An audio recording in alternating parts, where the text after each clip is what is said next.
Welcome to the class on the quality of attention, July 2020. And this is class 3 of 6.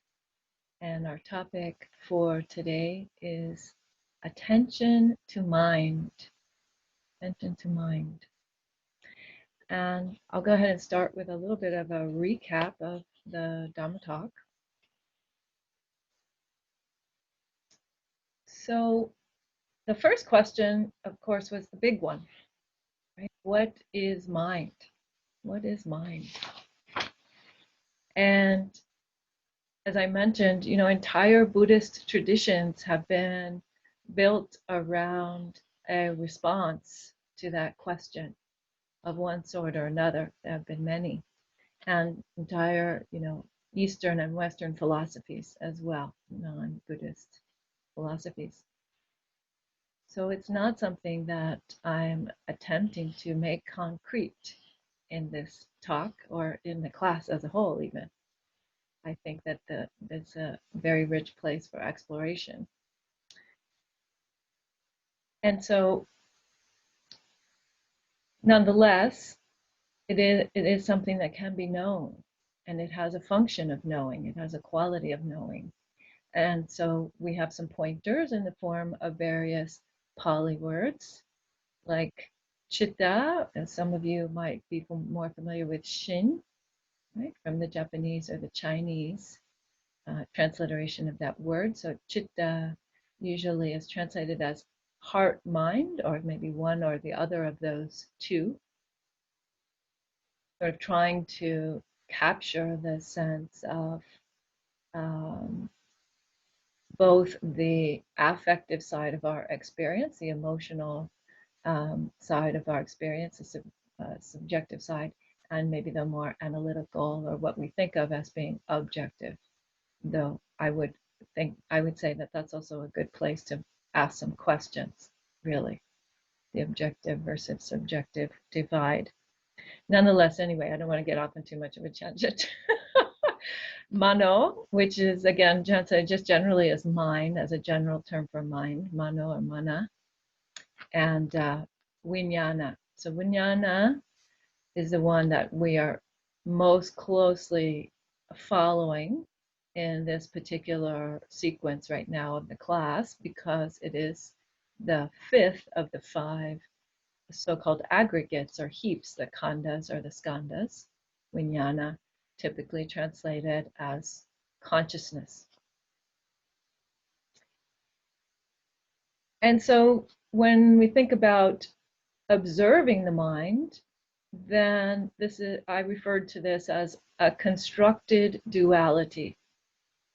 So it's a state in which the mind is observing another aspect of mind. So there's the sense of observer, and there's the sense of the thing observed, whether that's a thought or some other kind of perceptual experience. And that's a skillful means, because ultimately mind isn't divided up like that. Ultimately, all those dualistic distinctions must drop away in order for us to have an experience, a full embodied experience, direct experience of mind, which I'm going to talk about in just a second, what we mean by direct experience. But it can be something that is helpful for us to begin to become aware of, observe, make space for, and so on. And I went so far as to suggest that all meditation is the study of mind. Study of mind. And the Dhammapada is where we turn to have a look at the Buddha's way of framing that. So using Gil Fronsdal's relatively recent translation of the Dhammapada, and many of you may know that there are, I would guess, probably hundreds of translations of the Dhammapada. Many, many, many, many. It's one of the most beloved texts, kind of heartfelt texts. These very short verses that come from some of the oldest layer of textual history, Buddhist textual history, that we can uncover. And so the very first two verses are about that, about how experience is preceded by the mind, driven by the mind, and how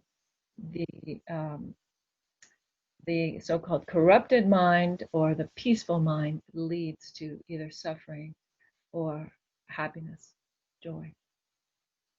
And I said a few words about the different traditions' understanding about this idea that, which we often hear in the Theravada, for example, about impurities of the mind and purifying the mind, how that process can happen, that process of transformation, as distinct from a lot of the Mahayana traditions and Zen tradition in particular, which talks often about the quote unquote innate purity or the innate harmonious nature of mind. And I'm suggesting that those two positions are actually not far apart. Those are basically like one of them is looking at the roundness of the coin and one of them is looking at the face on the coin. It's the same coin. It's not even the other side of the coin. It's just a different approach or a different frame of mind, frame of focus. Because our subjective world is an expression of those absolute principles, that intrinsic way in which phenomena are all harmonious and integral to each other. So moving on from that, then there's also these lovely two verses on mind more specifically. And so there's a whole section 3 of the Dhammapada is about the mind. But we looked in particular at two verses in which the Buddha speaks about the mind as being hard to control and landing where it wishes. And there's a way in which it lands where it wants, it goes where it wants to go. And that is a kind of flightiness of mind or a kind of scatteredness of mind. And there is a way in which the mind alights where it wishes or goes where it wants to go or lands in its own direction, its own place, which is a place of the subtle mind, a place of experiencing a mind which is not scattered or flighty at all. And the Buddha talks about watching the mind in order to experience that subtle mind. So again, talking about the way in which mind can observe itself and how certain kinds of insight or direct knowing can arise out of that.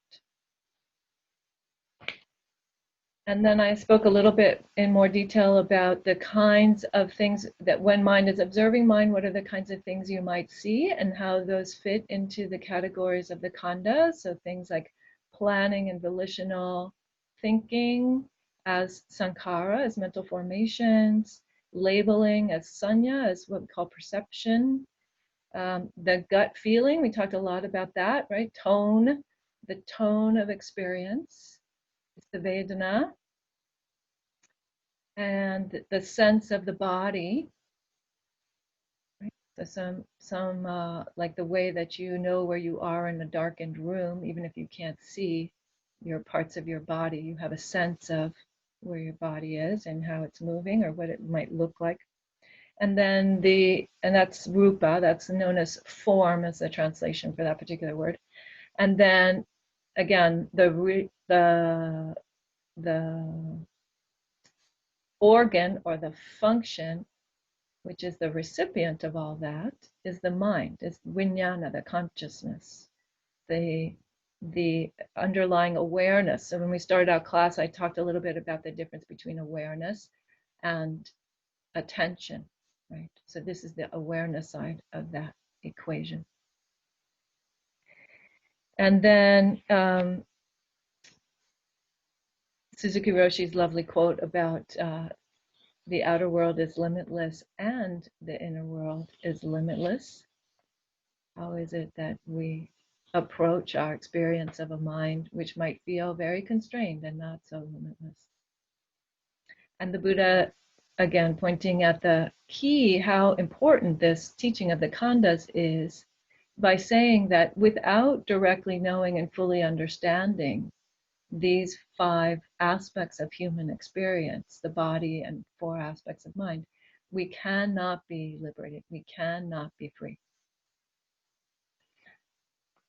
And so this direct knowing, I would suggest, is sort of unmediated by conceptual frameworks. So stepping outside of these boxes, stepping outside of this dualism, right?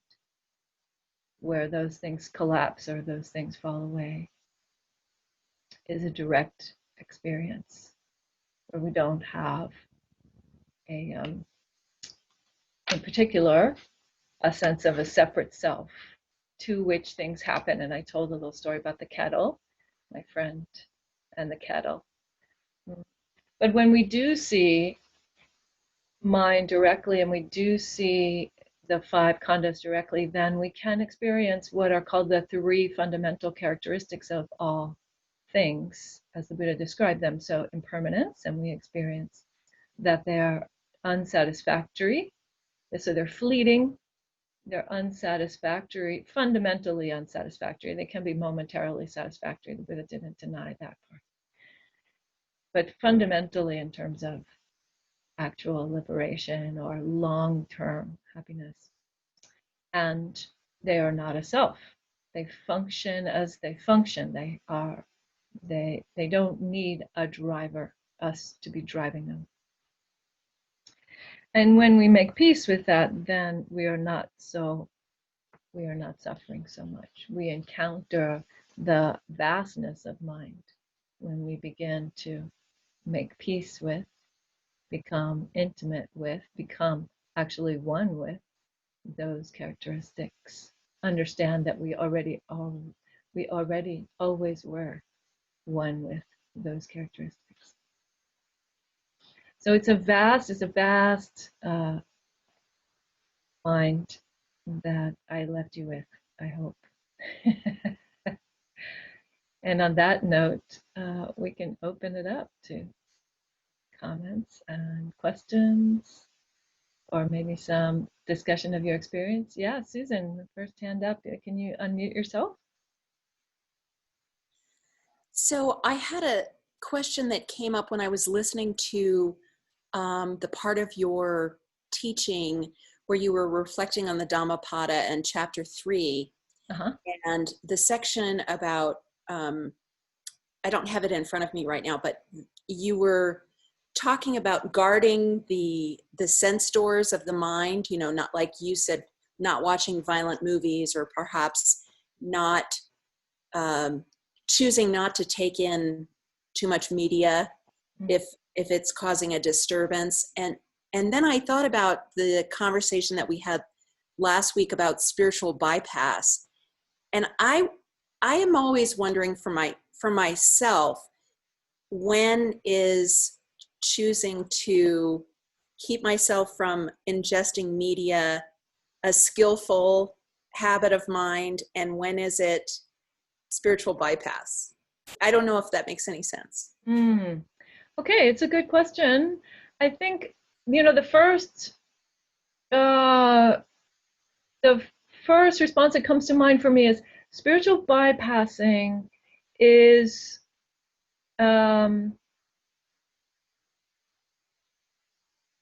it's basically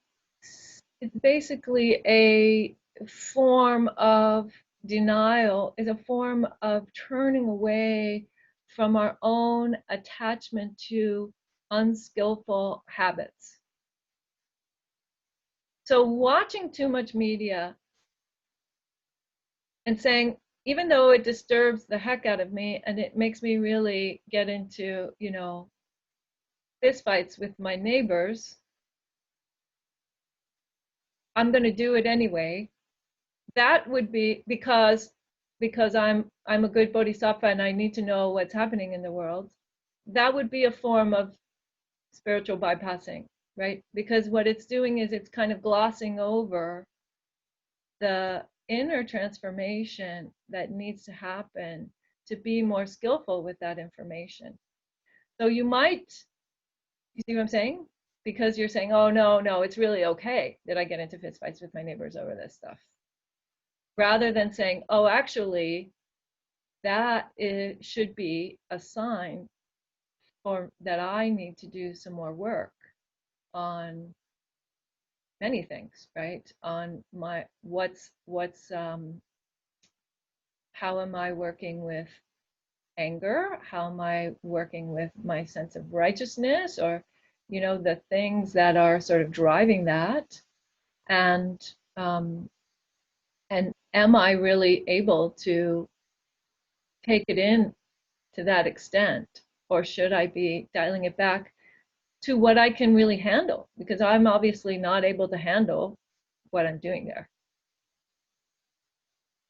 Okay, does that hopefully make sense? So the spiritual bypassing usually is more like that. It's like you see something in your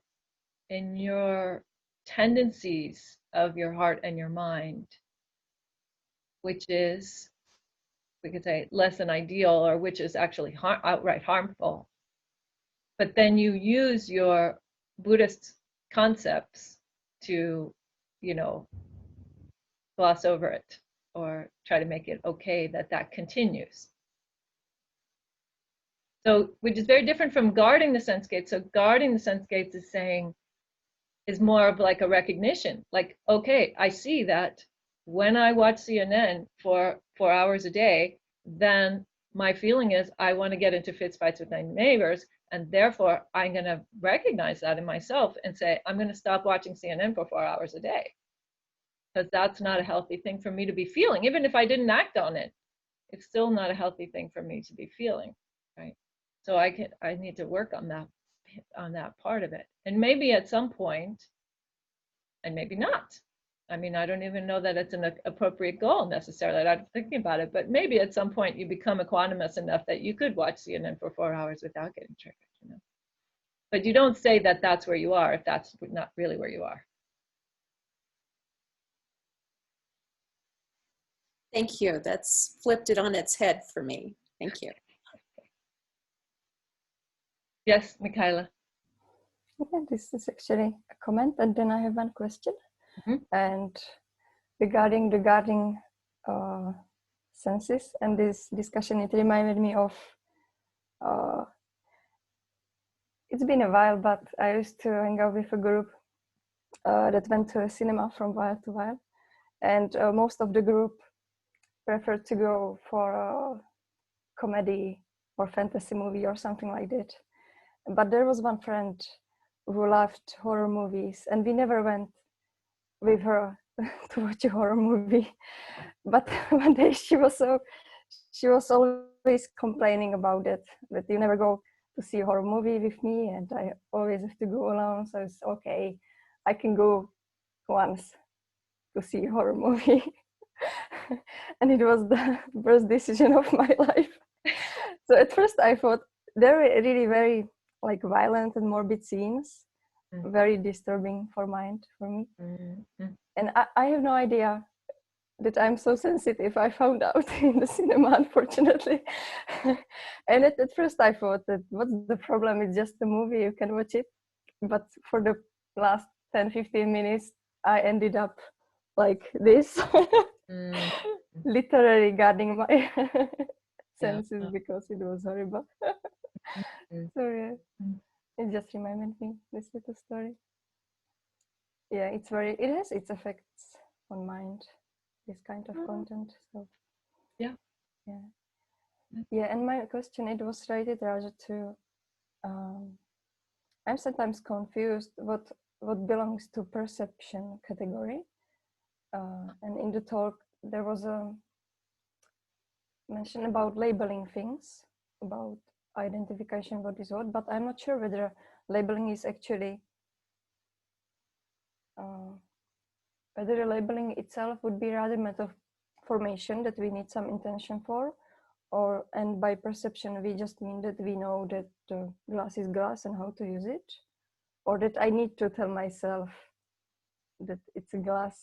So for me, I'm never sure about this category, so Mhm. maybe if you could talk about it for a while. Mhm. Thank you. Thank you.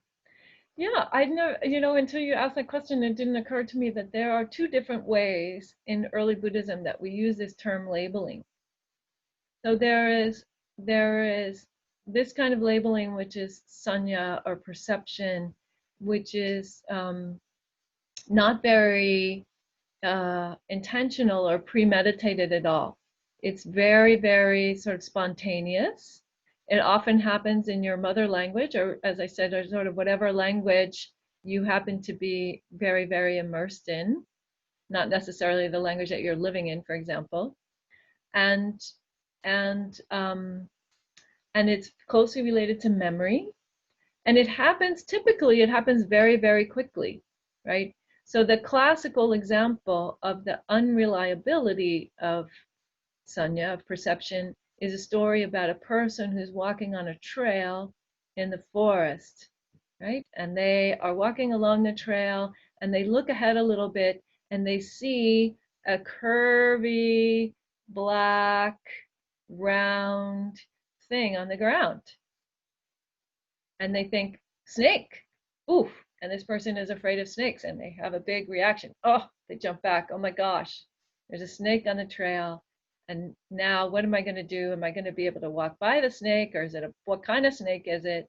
Is it poisonous? Is it going to run away from me? We don't know. And then, but the person musters up their courage and they get a little closer and then they see, oh, it's just a stick, not a snake. And then all of that fear and all of that thinking goes away.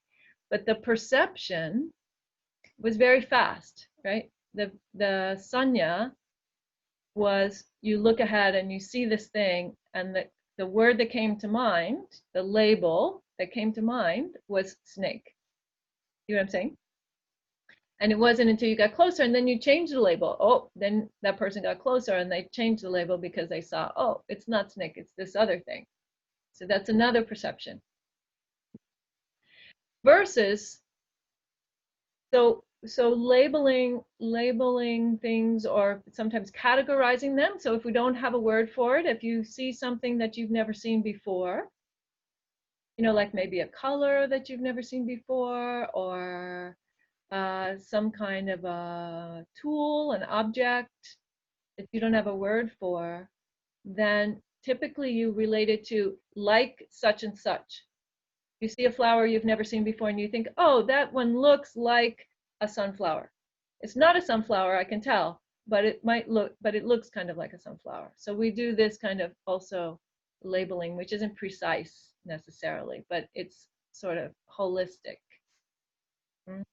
But then there is another kind of labeling. So that's the one side. That's the sort of labeling that we're talking about in the khandhas, a perception that's usually very quick. And in fact, one of the things you might notice is if you're sitting on the cushion and you're doing a six senses meditation. So I gave you a link to a guided meditation on the six sense functions.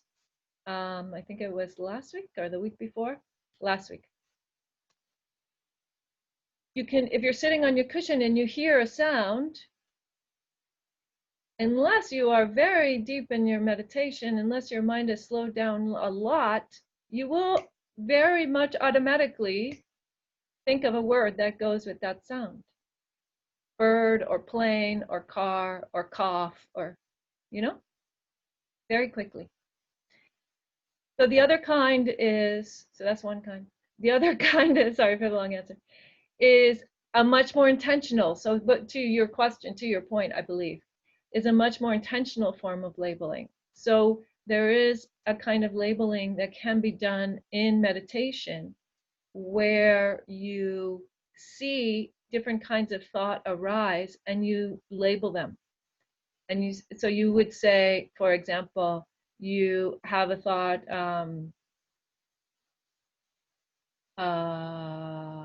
sadness, and so then maybe you're labeling emotion.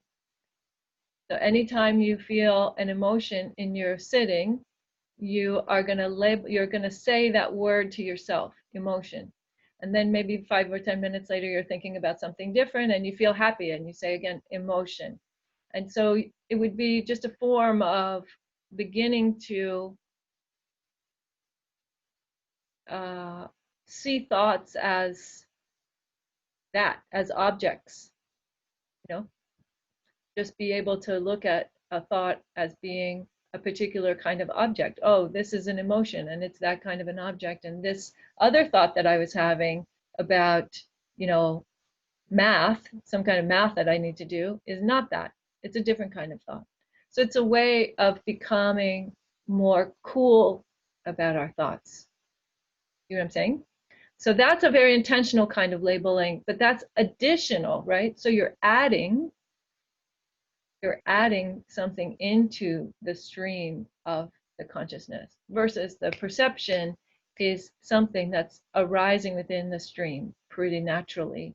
Again, unless you get extremely slowed down to the point where that function isn't fast, it slows down. It doesn't actually relate, actually. Like if you get into some very, very deep samadhi states, then the mind isn't relating to the body anymore, actually. So you don't have those kinds of ways of perception coming up so much, because you're not listening to sound, for example, even though sound is hitting your ear. Does all that help? That's a very long answer. Yes, thank you. Okay. Yes, Olivia, please unmute yourself. Thank you. So my question is about directly knowing and fully understanding. Like these two phrases are both used in multiple contexts. And I'm going to say, this is a question, but I wanted to kind of say like how I'm thinking about it, and maybe you can tell me if it's right. It feels like again and again, the Buddha talks about having your own experience of something, like not just taking his word for it, but there is this like structure, this kind of intellectual or verbalized structure provided. And in some of my recent experiences of the mind slowing very far down, not so far as sounds going away, but like seeing like a slow motion of the mind doing its thing, I find that these kind of concepts like that we're talking about today can come in and like become like, oh, that's that thing that they're talking about. Oh, that's that thing. It's like this combination of the fully understanding the kind of conceptual with the directly seeing it happen, like being able to relate the kind of theoretical to something practical. Is that what's meant? Or is there something else? Or maybe this is just a different thing and I'm placing these words into what I'm experiencing. Well, first of all, it's very important that you place the words into what you're experiencing, Olivia. So this is, I think, you know, right at the crux of the matter. So it's a very good question in that sense. And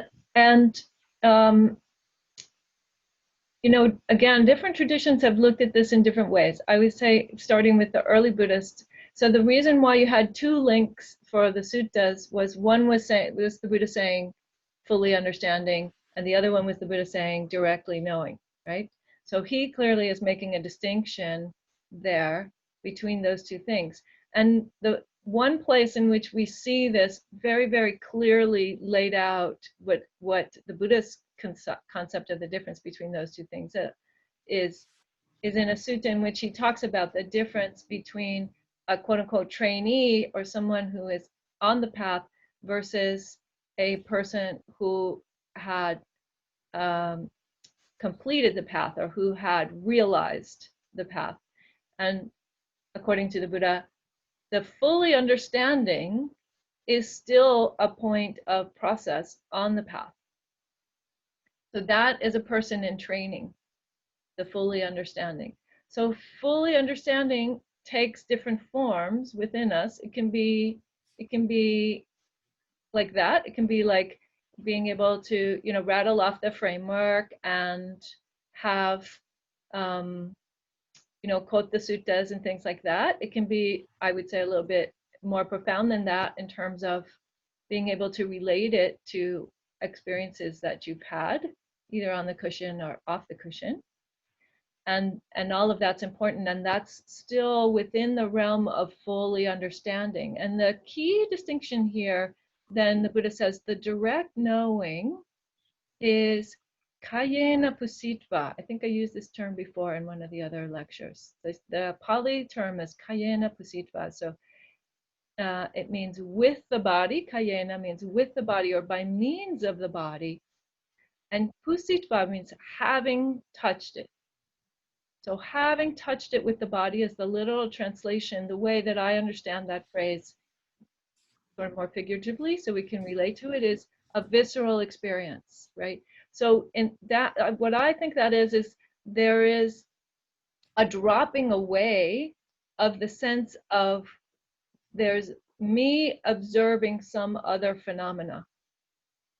There is a dropping away and a kind of intimacy with experience, or a kind of oneness with experience that isn't mediated, so to speak, by this sense of the self, or this sense even of the observer, right? The one that's observing, looking at the thing that's happening. And that kind of a direct experience, we can have sort of tastes of that or glimpses of that when, there's this thing sometimes we call about the getting in the zone, where you're actually doing a thing without thinking about how you do the thing. That's a good flow states. Pardon? Is this the same as flow states? I think so. That psychologist has a really long name. I don't know the psychologist. Okay.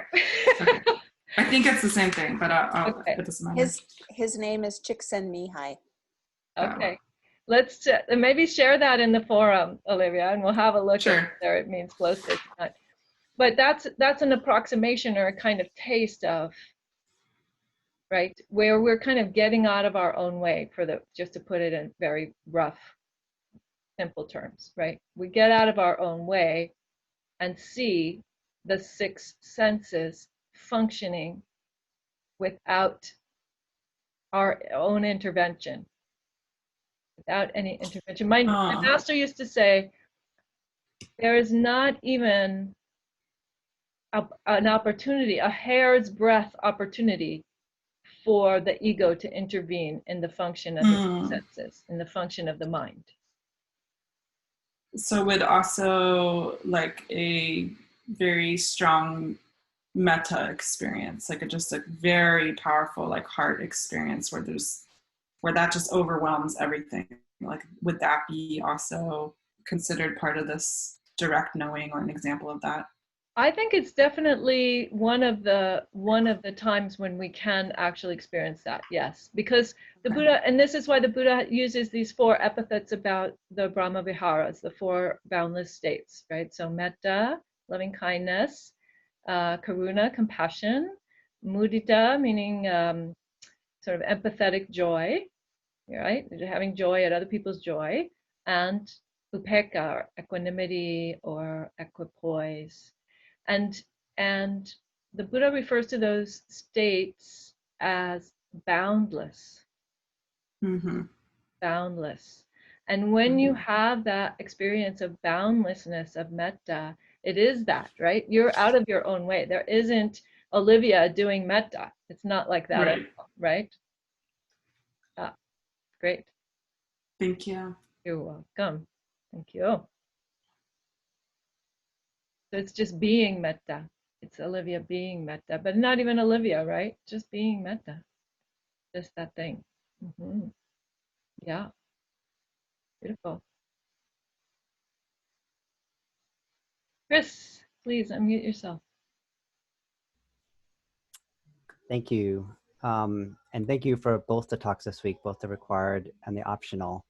I listened to both of them, both very helpful. And in both of them, you referenced but maybe a little bit more clearly in the optional one, that that neither the body nor the mind is really within our control. And I think specifically said something like, and often meditators find themselves coming to this practice to control the mind. And I recognize myself very much in that. And then also in the translation of the Dhammapada, right? I mean, we looked at language where the Buddha is clearly saying that, right? But then I was trying to really understand from the verses in the Dhammapada, what do we really mean when we say that one does well to tame, the disciplined mind brings happiness? Yeah. So what is that subtle distinction between this rigid control that we're trying to place over the mind versus allowing it to be uncontrollable, but bringing discipline and taming? Yes. Good. Yeah, good. Then we get to the nitty gritty here.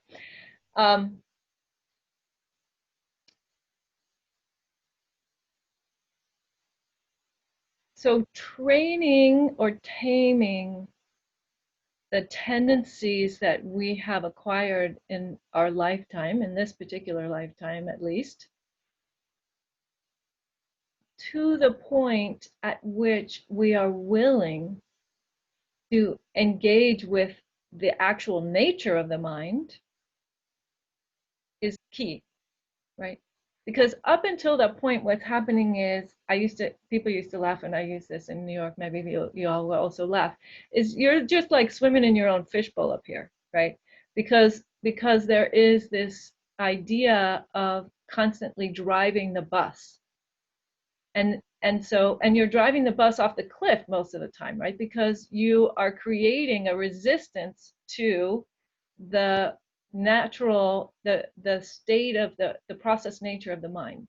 This is where I said you're at war with impermanence, with the non-self aspect. There's a resistance to these things being true, right? Even just the fleeting nature of things, there's a resistance to those things being true. It's funny because you might think you're in accord with it, and then if you even observe yourself for 24 hours, you will find yourself doing that, right? So the training part of the practice is getting the mind to the state of being willing to be present with what is. And that takes a fair amount of work. It takes a fair amount of work. I would tell you a funny story. A long time ago at San Francisco Zen Center, I was sitting in the middle of a Wednesday night lecture, and Reverend Dairyu Michael Wenger was giving a talk, and Michael said, "I resist even the things I love." And I broke out laughing out loud, like in the middle of a fire silent hall, because I could so relate to that statement.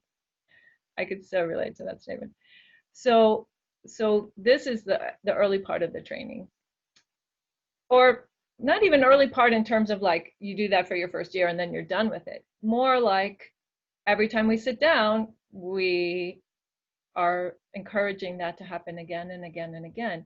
Why? Because then when we have gotten to the point where the mind is workable a little bit, or willing to be more present, or just even interested in what's happening, right? In what's really happening and not what we want to be happening or what we think is more favorable to this self that I'm trying to defend and bolster and make shiny, then there's a momentum. Then the practice has its own, it will draw itself in. I promise you this, the mind wants clarity. If we put it in the place of being willing to really be present with what is and observe what is, the mind wants clarity. It will draw itself in. The Buddha went so far as to say regarding the 7 factors of enlightenment. So the first one is mindfulness. The second one is investigation. The third one is energy. The fourth one is joy. He said, after joy, you're on that train. You are in process. So then the last 3, tranquility, concentration, and equanimity, he said those are, and you can hear it just even from those terms, that's a surrender. Then you have to surrender to the momentum of it, right? So you've built up the training to get yourself to the point of being able to then allow that momentum of mind to take you. And this is that second verse, that fourth of you know, the second of the second pair that we looked at in the Dhammapada. The Buddha saying, it's the subtle mind. It still alights where it wants to, but it's the subtle mind, right? The subtle mind going to this place of clarity and wisdom and peace, stillness. Right. So let me just, I think I get it. And let me just relate an experience and see if this experience aligns with what you just said, right? So when I was doing the retreat with you that you did online with Spirit Rock, I'm on the East Coast. So I had time in the morning to do other things before the retreat actually started. And I would often go for a walk or a run in the morning. Okay. And I came back one morning from a run and realized that both my daughter and my wife had left. They had locked both the doors, and somehow the extra key was missing. Oh, So now I'm locked out. But spontaneously, what arose in me is there is no person locked out. Like this experience of it happening to me, like was there for a second and then went away. I didn't think it. I didn't try to think it. I didn't make it happen. And so that to me speaks a little to this, like the mind alighting where it wishes, but this more subtle mind, in the sense of I still couldn't control that thought just as much as I couldn't control any sort of thing else. But somehow there was this momentarily awareness of yes. one of the characteristics, right? Yes. And so the reality is I can't make that happen. Right. As freeing as that moment was, and as much as I would want to have those moments be recreated, all you can do is do the practice. And then over time, as you're saying, that's momentum started to take you. And, you know, whatever, that was like day 3 of the retreat or whatever. So, you know, I'd spent a fair bit of time and then suddenly something emerges. Is that right? Yeah, or, exactly. I think that's a very good example, right? Because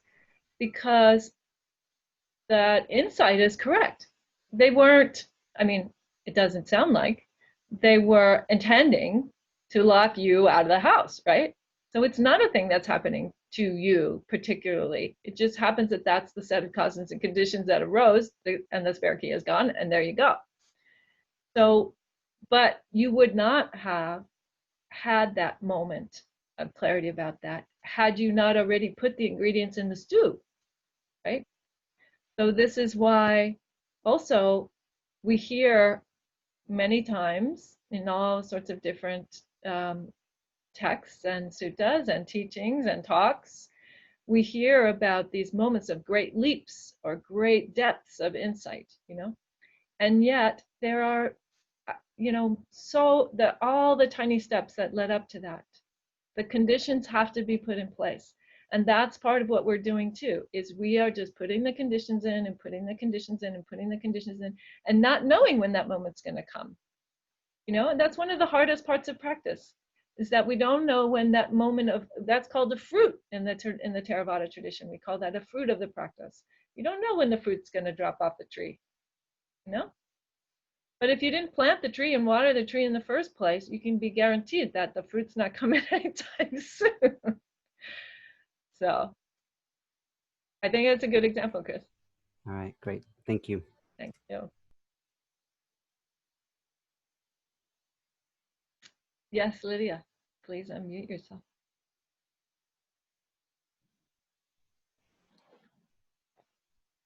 So I do think this week, the mind is such a huge subject, such a vast subject.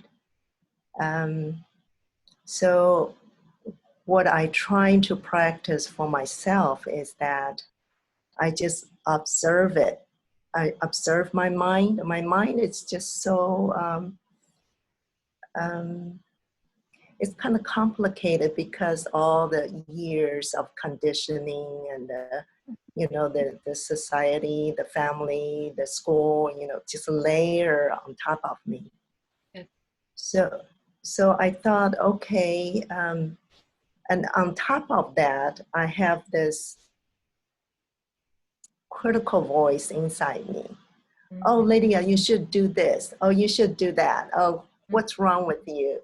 So I have this self-improvement mechanism. Well, I need to do better. I need to self-improve. So I thought, well, maybe at this point, I just trying to understand about this mind. Don't analyze it. Don't say, oh, I should do better, or just with the, like you said earlier, the Brahma Vihara, just soften it. Yeah. And to see, then maybe I'll have a chance later on. Because otherwise I just got caught in this net, keep on going in the loops. You know, oh, this is a mind. Oh, I don't like it, blah, blah, blah. Right, right. Yeah. I don't know, going for, maybe I should be patient with myself, just one step at a time, and to see. Another thing I want to say is that May I give a couple of please, yes, suggestions there before you move on to the next thing there? yes. So let me say two things about this. One is, so if you have the mind that is telling you that you need to improve, right? Then one thing you can do, maybe, is you take that mind that wants to improve and you put it to the Dhamma. And you say, you know, I want to be really good at metta. Metta for myself, metta for the world, right? You take that mind that wants to improve and you just keep turning it to something that is more wholesome than the self-criticism. You just keep turning it to the more wholesome, you know? And then the second thing I would say is that where you started out by saying you're observing the mind, you've decided that that's what you're going to do. You're going to observe the mind. So key to being able to do that in a mind that feels like it has a lot of content, a lot of material, a lot of conditioning, a lot of tendencies, right? A lot of stuff going on and patterns and, you know, a lot of history for the, we've been around the block a few times, huh? So then, so key to that observation though, is to remember that most of what will be helpful in your observation is the process that's happening. So you need to keep looking for the process that's happening. Do you see what I'm saying? So not so much believing or not believing the actual things that are being said or the content. That is the realm of psychology, and which can be tremendously helpful. Tremendously helpful. But in the realm of Dhamma, what we're trying to do is we're trying to observe the process nature, the way that the mind functions. Different parts of the mind and body experience are related to each other. So you can start to look at that from that perspective, as if you were a scientist and trying to figure out, oh, what's the mechanism here, right? What's the little machine that's at work here? More so than the content itself. Okay, so give that a whirl and see how that goes. Thank you. You're welcome. I have a your other question or comment? Yes, just one little one. When you were talking about the you know, the liberation, we're trying to eliminate that three poisons, and then I don't know the interaction between the three poisons and versus the five hindrances, because I wonder, just in my own mind, I wonder if the three poisons are the foundations of the five hindrances. Definitely, they're related. They're very related. I mean, so the first two of the five hindrances is craving for sensual pleasures or sensual experiences, and in particular, thinking that that's going to solve your problem, thinking that that's going to remove your suffering, right? And that's the first of the hindrances. And the second of the hindrances is aversion. They're very closely related to hatred and anger, right? So the second of the poisons. So the first of the poisons is greed, also related to this wanting the sense pleasures. You see, so those first two of both of those two frameworks are very close together. Then the third of the poisons is delusion. Delusion is a little more complicated, right? It's a little more subtle, because the reason why we call it delusion is because it's a mistake. You haven't seen through it yet, right? It's a mistake. So you believe something that's inaccurate about reality, but you believe it. So it's very hard to see through it. The Buddha said the two key ways of seeing that is actually through friends who can help you investigate it a little bit more, or friends who have seen through it themselves and can tell you how they did that. And the Buddha also said by wise investigation, careful investigation, going back to what I was saying a minute ago about the mechanics or the process nature of experience, and like starting to understand what's happening there. So that's very different than the other three hindrances, right? So the other three hindrances are, you have restlessness and remorse. Restlessness and remorse. So this is a kind of agitation because you did something that you realized was very unskillful. That's the remorse side of the house there. Or just a restlessness of the constant agitation of mind that we get into. We become comfortable with an agitated mind, even though we are saying we want a less agitated mind. We feel more comfortable in a mind that's stirred up. We won't let it settle down. And then the fourth hindrance is sloth and torpor, is a kind of sleepiness, dullness, often driven by the body, driven by a tiredness in the body or an overexertion, a kind of driving in our meditation, So if you find that you get tired after very short, like 10, 15 minutes of meditation, then maybe you think about that. Like there's a tiredness, a sloth, or a torpor that's being arising from this not knowing when to lean into the momentum and allow that to take its place.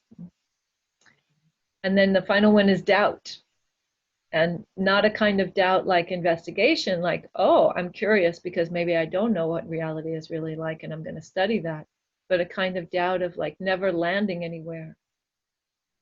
Like you just keep going back and forth and around in circles, and you never really allow yourself to say, okay, I'm going to try to investigate this experience, and then I'm going to investigate that experience. You just keep this kind of like foggy, it's based typically, that we say in Buddhism that kind of doubt is based in ignorance. Related to delusion, right? Related to delusion, but sort of more fundamental than delusion, like a more of a condition from which delusion is arising. Ignorance about the nature of reality. Great. Does that help? Yes. Okay. Thank you. You're welcome.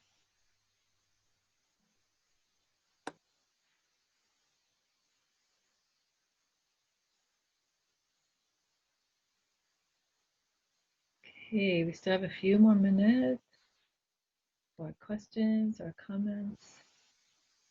Somebody said they enjoyed the Diamond Sutra. Yeah, Shelley? Do you want to say a little bit about what you enjoyed there? Well, it's pretty complicated to have analyzed it. I just read it today. But our background training is in scriptures and things that are in Sanskrit. And Pali is new to me, as I mentioned earlier. Yep. And what I'm really enjoying is finding the connection between the Pali and the Sanskrit, because Buddhism is a relatively new path for me. But I'm finding that my old training in Advaita Vedanta is bridging to Buddhism with the Sanskrit Pali connection. And just like earlier, Aya, when you mentioned Mahayana and Theravada, same thing, but just looking at a different facet. That's the same thing I'm finding with Advaita in Sanskrit and Pali and Theravada. I'm seeing that the non-duality and actually all of the addressing of reality in all of our readings today, I found it very rewarding and connecting. But definitely the Diamond Sutra, I'm going to have to read that paper about 5 more times. It's pretty deep. So, but I did appreciate all the Sanskrit just because of my background. So that's all I'm going to say. Thank you. Okay. Thank you for sharing that, Shelley. That's great. That's great. Yeah, so Diamond Sutra, because it is a Mahayana, is from the body of text called the Prajnaparamita, or the Perfection of Wisdom texts, which were actually written down around the same time that the Chinese Agamas and the Pali texts were starting to get written down. So it's funny because some are considered older and some are considered newer, but the writing process was happening at very much the same time. And this is one area where there was some what would we call it? Some influence happening between different people with different conceptions of the goal of the path. The Diamond Sutra, as I said, I think in the lecture, is a very complex language and kind of sophisticated language for saying, don't confuse the concept for the thing itself. So the reason why I included it in this week's optional readings is because, again, the difference between a direct knowing and a fully understanding, right? So fully understanding is still involved in the concept, which can be tremendously helpful, right? Tremendously helpful. And yet there is an experience of mind and body that isn't tied up in that. And so the Diamond Sutra is pointing at that. And the key place where you can see that in the sutta, and we did a class on it. I did a class on it. Gosh, it was a while back, huh? Maybe 4 years ago, 3 or 4 years ago now. We could actually see if we load up some of those old Diamond Sutra talks. But anyway, the place where you see that, if you're interested in studying the sutta a little bit, is chapter 28, in which the Buddha says, the one who can abide in the quote-unquote non-production of dhammas, seeing that all things are in a process of mere transformation at all times, and that there isn't a permanent arising of a thing, the one who can abide in that place is the one who is free. So that's what chapter 28 in the Diamond Sutra is telling us. We have to get through a lot of other very, very interesting language about we call it a thing and it's a no thing. And so also just to say, if you're going to try to study it at all, the no means empty, means conditional, based on a set of causes and conditions being in place at any given time.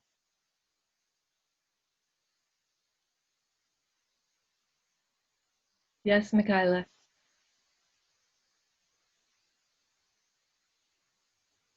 If you could find those videos, it would be nice, because after 5 pages I gave up because there was lots of those complicated terms. I couldn't even Google what that means, so I just stopped reading.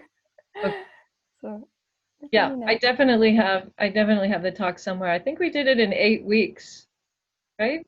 Dana, Margaret, Foxy were on that class. Tom, were you in that class too? Yeah. That was really, as usual, packing a lot of material into a short period of time, but it was good. It was good. I highly recommend also Red Pine is the name of the translator. Red Pine is an incredibly gifted translator from Chinese Buddhism. And he wrote a book on the Diamond Sutra, and with including his commentaries and also commentaries from ancestors, from centuries of ancestors, and he would take a little excerpt and line up different ancestors from different periods of time alongside the original text, and then his comments, and it was very, very rich study using Red Pine's text. So anyway, I will try to find those talks, Mikhail. Thanks. I'm sure I have them somewhere.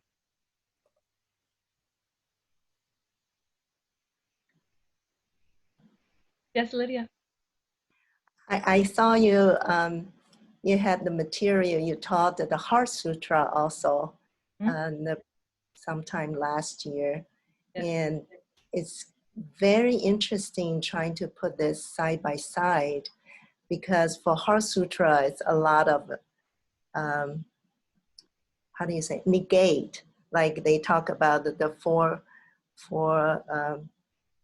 noble truths and the five khandhas. It's yes, this is this, then it's not. You don't rely on those, then. So it's just back and forth. And since I haven't studied it thoroughly, because it's very interesting to read all those English translations for different sources. You offered like 8 or 9 different kind. It's make it so rich. You can see it from the different angle, different facet. Yes. And Yes. yeah, but thank you for offering those. It's very, very helpful. You're welcome. Yeah, all of the Heart Sutra class materials are still up on the website, the dhamma-shifa.com website. And people have been doing it as a self-study. You know, lots of folks have been going on the site and doing it. And just to say, those 2 texts, so the Dhamma Sutra and the Heart Sutra, are some of the shorter versions of the Ashta Sahasrika, the Prajnaparamita in 10,000 lines. And so they do have a common thread, and that common thread is exactly that, is pointing at the emptiness of things. And we're going to talk about emptiness in a future class. So but just to say, again, sort of the nose most of the time in those texts means empty, means it's conditional. It doesn't have a permanent abiding self. It doesn't, sometimes the Tibetan tradition likes to speak of it in terms of saying it doesn't arise from its own side. It doesn't arise from its own side. And we are the same way. We are that thing. That's why those texts are considered to be key to the Mahayana, because a human being is the same thing. We don't arise from our own side. We arise, we are present only because of the qualifying, you could say, causes and conditions in any given moment.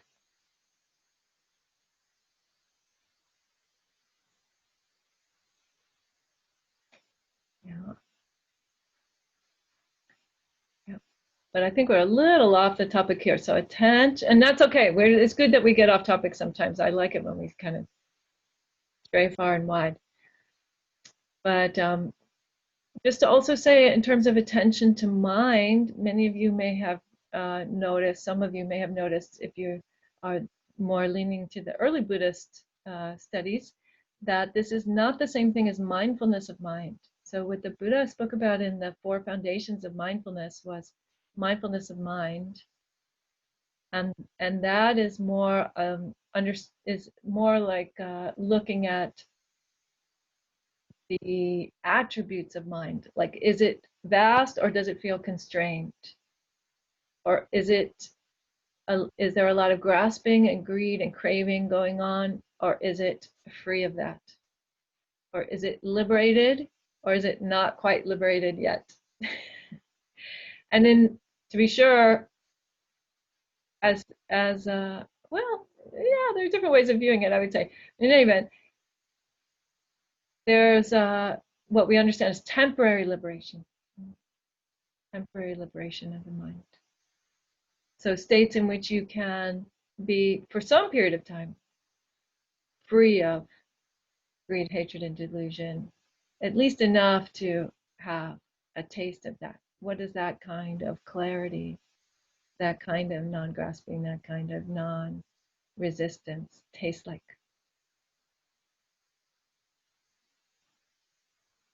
Yes, Christy, and then Chris. Yes.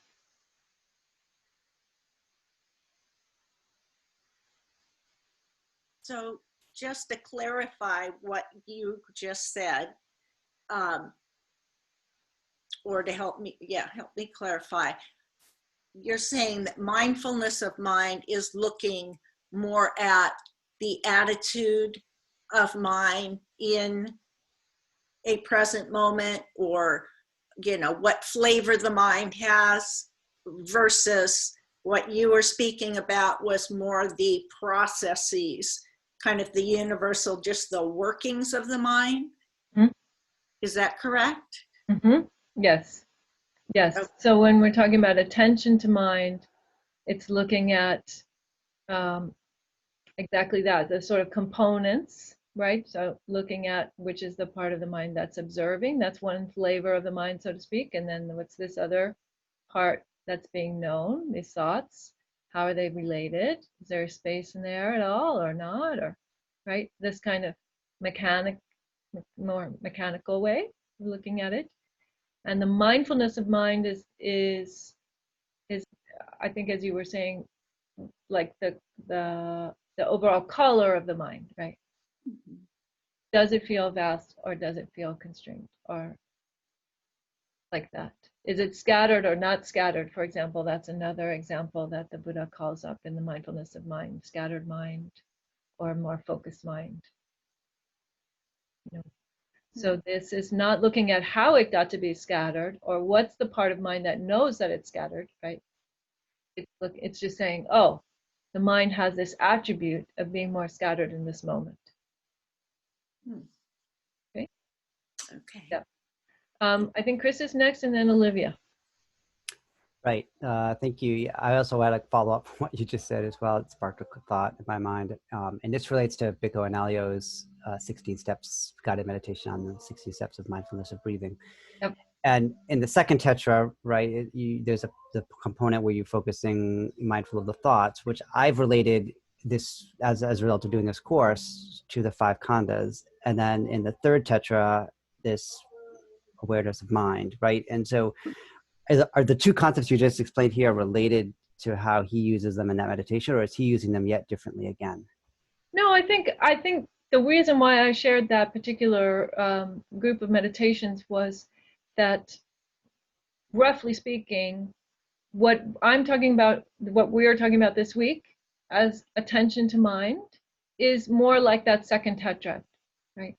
It is becoming aware of joy in the mind, is becoming aware of the thoughts, right? The activity of mind, seeing there's some aspect of mind looking at activity of mind and saying, oh, could I calm that, right? Could I let that go and sink a little deeper into the part that's observing, or the part that's knowing, or the part that's receptive? But then in the third tetrad, then that's more of the mindfulness of mind. That's more of the satipatthana way of looking at things, right? So then you're talking about just the first part of the third tetrad is mind experience, right? So just resting in mind, so to speak, without this, as much as possible, without this sort of dualistic framework that we set up in order to observe, but resting in that mind. And then that mind tends to be glad because it's relieved of some of that activity that we've been doing for skillful means, for good reason, right? But then it becomes relieved of that, and then there can be a concentrating of, then it can become more concentrated because it's more still. It's just plain old more still, and therefore more focused. And then the final piece of that tetrad is liberating the mind, or sort of letting go of any effort to be anything with the mind, right? But just kind of like we do in the, not to make, well, I mean, not mixing metaphors, so because it's already complex, but just to say that last one of liberating the mind is not like ultimate freedom. It's typically understood as like a relinquishing of any kind of wanting the mind to be a particular way, just becoming free of a desire for the mind to take a particular shape. So that's right. So the second tetrad would be the one that we are sort of exploring this week. Yeah. And we probably won't do the third tetrad, the sort of mindfulness of mind, in this course, because this course isn't looking at mindfulness as the primary form. We're doing much more investigation in this class. That's why I use the word attention, because there's an intentional investigation happening, and we're looking at investigating these different aspects of experience. And then Olivia, I think you had your hand up one more time. Yeah, a similar question, but I don't have the background of Analia's class. I just wanted to ask about how you recommend, what practices you recommend for exploring these ideas in a more embodied way. The ideas of attention of mind, you mean attention to mind? Yeah. Yes. Yes. So the couple of different ways to think about it. One is, so the 6 sense functions meditation, where you start by the sense of touch in a part of the body, and I usually use the feet because that's actually handy when you go to walking meditation. I don't know if folks have sort of made that connection, but I usually start with the feet, the sense of touch in the feet, because then when you're walking in your walking meditation, you have already trained the mind to do a little bit of being willing to stay with that, the touch in the feet. And then there's the tasting, the smelling, hearing, seeing, right? And experiencing the body in that way. But actually, there is the receptive, there's the mind organ actually receiving those sense perceptions, right? So then when we get to that final one, the mind as a sense function, then we start looking at, again, this kind of separated state of there's the observer, and there's the observer looking at the mind receiving a sound, the mind thinking about what to do for lunch, the mind having an emotion, and so on. So I really recommend the 6 senses as a way to do that in an embodied way. Start to become more familiar with that, and start to actually investigate what it means to say that the mind is an organ, right? That the mind is an organ, like your gallbladder secretes bile. Is that right? Is that the right organ? Your mind secretes thoughts. It's pretty straightforward. It's pretty straightforward. But we don't really typically relate to that because we identify with the thoughts and we think we are the thought, right? We think this thought says something about me and who I am. So I would start there, Olivia, and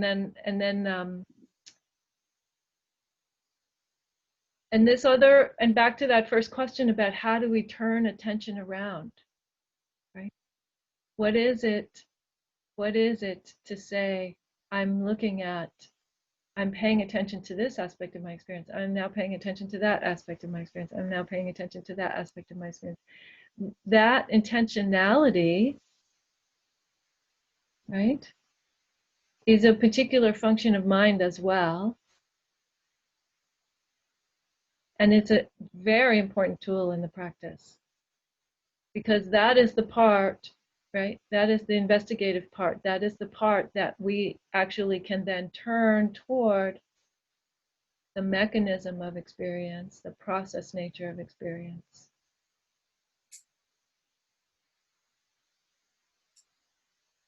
Okay, great. So we are slightly over our time. Thank you so much, everyone, for your great questions. And I hope to see you next Sunday.